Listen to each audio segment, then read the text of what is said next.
Hello, it's very cold where I am. I'm in England. It's raining and yeah, it's not. But today I'm going to talk about the 4 books that I'm reading to help me pursue film as like a job, as a hobby, and that. So yeah, I really hope you enjoy this little list I got. I think the best way I can introduce this or start this video is to go with introducing film, which is a book I found in a thrift store in like my local kind of town. It talks about how you study film, all the meanings of it, methods, terminology, and how to actively kind of start studying film and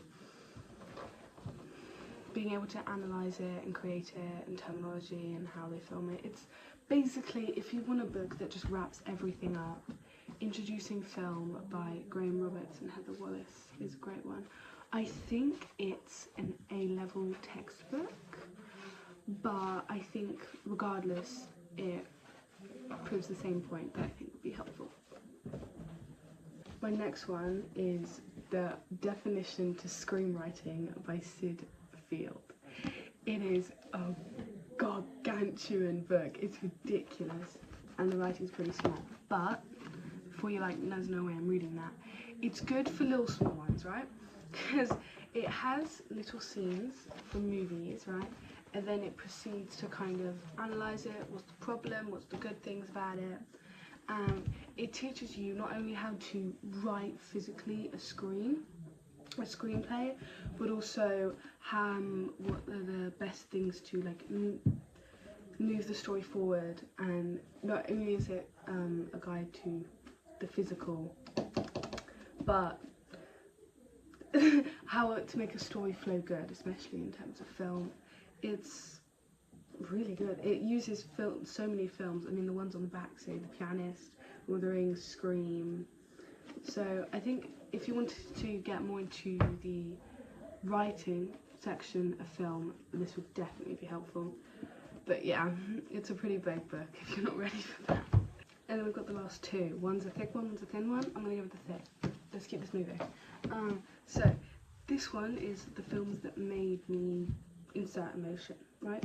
This one is less about creating a film or analysing a film, but rather to kind of improve your kind of movie palette, you know, because it's got famous ones like The Wolf of Wall Street, but it also has Far From Heaven, which I haven't heard of, which is a bit like, but the guy who wrote it is Peter Bradshaw, and he's like a really famous movie reviewer, so it's like he wrote for The Guardian.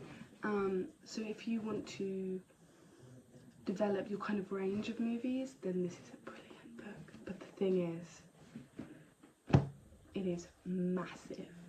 But also, if you just want to kind of sit down and watch a movie with someone and you don't know what to watch, and you just know what vibe you're going for, it has a little list of how each emotion and you find it. It has films that made me feel good, made me feel bad, laugh, cry, worry, scared, swoon, breathe. So that could just be a good one if you just don't know what to watch. And the last one, and honestly my personal favourite, because it's like reading a book but the movie's playing in your head. Good Will Hunting, the script. Good Will Hunting is an incredibly famous film. I don't think I have to get into it much, but it was the first screenplay by Matt Damon Ben Affleck. So it's considered an incredible screenplay. It's Academy Award winning, which is an Oscar. So if you need anyone to take notes from, especially as like a beginner, to see how they began and all of their kind of ideas, it's a great read. And even if you don't want to analyse it or copy how they write or anything like that, it's just really nice to read. It's like the book version of the movie, except it's in more of a script format, which I used to not like, but recently I've really been getting into this kind of script format. But yeah, and that is my 4 books when it comes to film. I really hope you liked it. I tried to keep this one short and sweet because I know I tend to ramble. If you look at my other videos, you can certainly see that. But no, thank you. Thank you for watching.